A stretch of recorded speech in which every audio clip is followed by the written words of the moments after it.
మనం మోకాళ్ళ నొప్పులకు సంబంధించినటువంటి గృహ వైద్య విధాన చికిత్సా విధానంలో తెలుసుకోవడంలో భాగంగా అశ్వగంధ, శొంఠి, అతిమధురంతో కలిపి ఔషధాన్ని ఎలా తయారు చేసుకొని సద్వినియోగం చేసుకోవాలో మనం ఒక ఫార్ములాలో తెలుసుకున్నాం.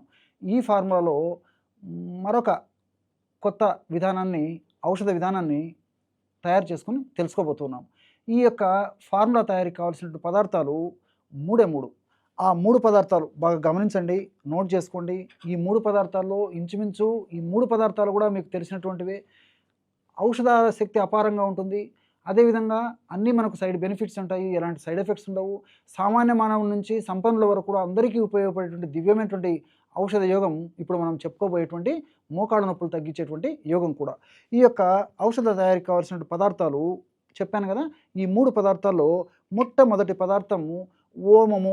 దీన్నే అజవాయిన్, వాము అనేటువంటి పేర్లతో పిలుస్తుంటారనమాట. కాబట్టి ఈ యొక్క వాము లేదా అజవాయిన్ అనేటువంటి పదార్థంలో కూడా మోకాళ్ళ నొప్పులు తగ్గించేటువంటి అద్భుతమైనటువంటి ఔషధ గుణాలు ప్రకృతి నిక్షిప్తీకరించి మనకు ప్రసాదించడం జరిగింది. ఈ వామును తెచ్చుకొని శుభ్రం చేసేసి, కాస్త వేయించేసేసి, చల్లారిన తర్వాత ఈ విధంగా పౌడర్ తయారు చేసుకోవాలి. ఈ యొక్క పౌడర్‌ని ఒక 100 గ్రాములు తీసుకోవాలనమాట. మీకు ఔషధం తయారు చేసి చూపించేందుకు ఇక్కడ కొద్దిగా మాత్రమే కలపడం జరుగుతుంది. వాము చూర్ణము ఒక 100 గ్రాములు ఈ విధంగా తీసుకోండి ఒక పాత్రలో. అదేవిధంగా రెండవ పదార్థంగా కన్నతల్లిలా కాపాడేటువంటి కరక్కాయ యొక్క పెచ్చుల యొక్క చూర్ణం. ఈ కరక్కాయ పెచ్చుల యొక్క చూర్ణం కూడా ఒక 100 గ్రాములు తీసుకోండి. సో, వాము చూర్ణం 100 గ్రాములు తీసుకుంటే కరక్కాయ పెచ్చుల యొక్క చూర్ణం కూడా 100 గ్రాములు తీసుకోవాలి. ఈ కరక్కాయ పెచ్చులు మనకు మార్కెట్‌లో దొరుకుతాయి. అదేవిధంగా కరక్కాయలు మనకు మార్కెట్‌లో దొరుకుతాయి కాబట్టి కేవలము కరక్కాయ పెచ్చుల యొక్క చూర్ణం మాత్రమే దొరికేట్లయితే మనం మార్కెట్‌లో తెచ్చుకొని వాడుకోవచ్చు. లేని పక్షంలో మనం ఈ యొక్క కరక్కాయలు తెచ్చుకొని దంచేసేసి లోపల పెచ్చులను మాత్రమే తీసుకొని ఎండించేసేసి పౌడర్ లాగా తయారు చేసుకొని వాడుకోవచ్చు అనమాట. అలాగైనా వాడుకోవచ్చు. సో, ఈ కరక్కాయ పెచ్చుల యొక్క చూర్ణము ఒక 100 గ్రాములు తీసుకోవాలి. అట్లే మూడవ పదార్థంగా దాల్చిన చెక్క చూర్ణం. దాల్చిన చెక్క చూర్ణాన్ని కేవలము 20 గ్రాములు మాత్రమే తీసుకోవాలన్నమాట. కాబట్టి వాము చూర్ణము 100 గ్రాములు, అదేవిధంగా కరక్కాయ పెచ్చుల యొక్క చూర్ణము 100 గ్రాములు, చివరగా దాల్చిన చెక్క చూర్ణము కేవలము 20 గ్రాములు మాత్రమే తీసుకోవాలి. ఈ దాల్చిన చెక్కలో కూడా రకరకాలైనటువంటి కల్తీ కలిపేటువంటి అవకాశం ఉంటుంది కాబట్టి మీరు మరి మంచి డిపార్ట్మెంటల్ స్టోర్స్‌లో గానీ, ఈ విధంగా బాగా దొరికేటువంటి ప్రాంతాల్లో మీరు విచారించేసేసి ఈ దాల్చిన చెక్క కూడా మందంగా ఉంటుంది దాల్చిన చెక్క, మెలితిరినటువంటి దాల్చిన చెక్క ఆ యొక్క పట్టని తెచ్చుకొని వాడుకోవడం వల్ల ఫలితాలు మరింత సమర్థవంతంగా ఉండేందుకు అవకాశం ఏర్పడుతుందన్నమాట. చూశారు కదా! కేవలము ఈ 3 పదార్థాల్లో మోకాళ్ళ నొప్పులు తగ్గించేటువంటి అద్భుతమైనటువంటి ఔషధ గుణాలు నిక్షిప్తీకరించబడి ఉన్నాయన్నమాట. ఈ విధంగా తయారు చేసుకున్నటువంటి ఔషధము ఇంచుమించు మనకి ఒక్క 40 రోజులకు సరిపోతుందన్నమాట. 40 రోజుల తర్వాత మరలా ఈ పద్ధతిలో తయారు చేసుకొని అవసరాన్ని బట్టి తాజాగా మరలా తయారు చేసుకొని మరలా 40 రోజులు వాడుతుండాలి. ఈ విధంగా దీర్ఘకాలం పాటు వాడినప్పటికీ మనకు అన్ని సైడ్ బెనిఫిట్స్ ఉంటాయి. ఎలాంటి సైడ్ ఎఫెక్ట్స్ కూడా ఉండవు.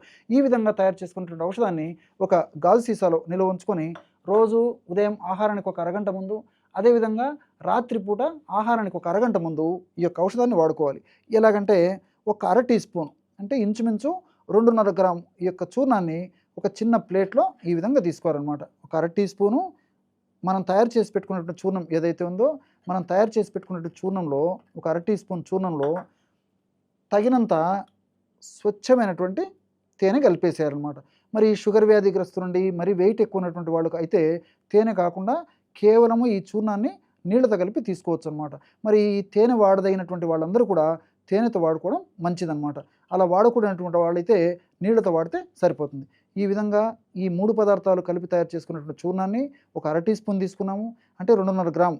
ఈ యొక్క 2.5 గ్రాము ఈ యొక్క చూర్ణంలో తగినంత స్వచ్ఛమైనటువంటి తేనె కలిపామన్నమాట.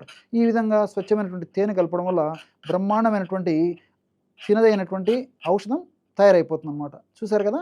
కేవలము ఒక పావు నిమిషము లేదా ఒక అర నిమిషంలోపే బ్రహ్మాండమైనటువంటి సేవించదగినటువంటి ఔషధం కూడా రెడీ అయిపోయింది.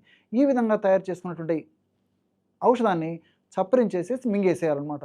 అవసరమైతే కాస్త గోరువెచ్చని నీళ్ళు లేదా పాలు తాగొచ్చు, లేకపోతే అలాగే ఉంటేనా సరిపోతుంది. ఈ విధంగా రోజు ఉదయం ఒక్కసారి, రాత్రి ఒక్కసారి ఈ పద్ధతిలో ఈ యొక్క ఔషధాన్ని తయారు చేసుకొని వాడుకుంటూ ఉండడం వల్ల చాలా సమర్థవంతమైనటువంటి ఫలితాలు కలుగుతాయి. మనం ఆధునికంగా ఆలోచించినప్పటికీ ఈ వాము లేదా ఓమంలో థైమాల్ అనేటువంటి రసాయన పదార్థాలు, అదేవిధంగా సాపోనిన్స్ అనేటువంటి రసాయన పదార్థాలు ప్రత్యక్షంగా, పరోక్షంగా మోకాళ్ళ నొప్పులు తగ్గించేందుకు సహాయపడతాయన్నమాట.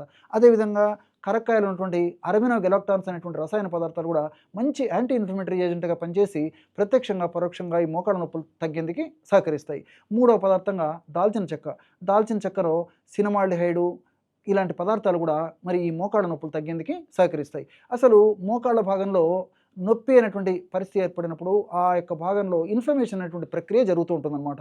మరి ఎప్పుడైతే ఇన్ఫ్లమేషన్ అనేటువంటి ప్రక్రియ మోకాళ్ళ భాగంలో జరుగుతుంటుందో, ఇన్ఫ్లమేషన్ ప్రక్రియలో భాగంగా వివిధ రకాలైనటువంటి హానికారకమైన రసాయన పదార్థాలు ఉత్పత్తి అవుతుంటాయి.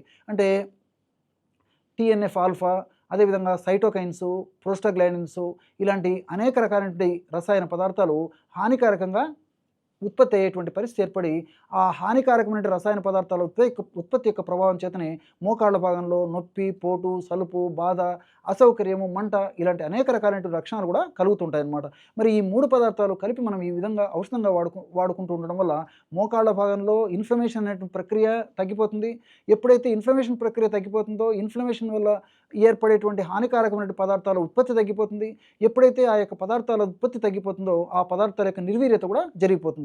అంటే ఆ పదార్థాల యొక్క శక్తిని కూడా తగ్గించేటువంటి పరిస్థితి ఈ యొక్క 3 పదార్థాల్లో కలిగి ఉండడం జరుగుతుంటుందన్నమాట. కాబట్టి మనం ఈ 3 పదార్థాలు కలిపి ఈ విధంగా వాడుకోవడం వల్ల మోకాళ్ళ నొప్పులు తగ్గడమే కాకుండా చక్కటి ఆరోగ్యం మన సొంతమయ్యేటువంటి అవకాశం ఉంటూ ఉంటుంది.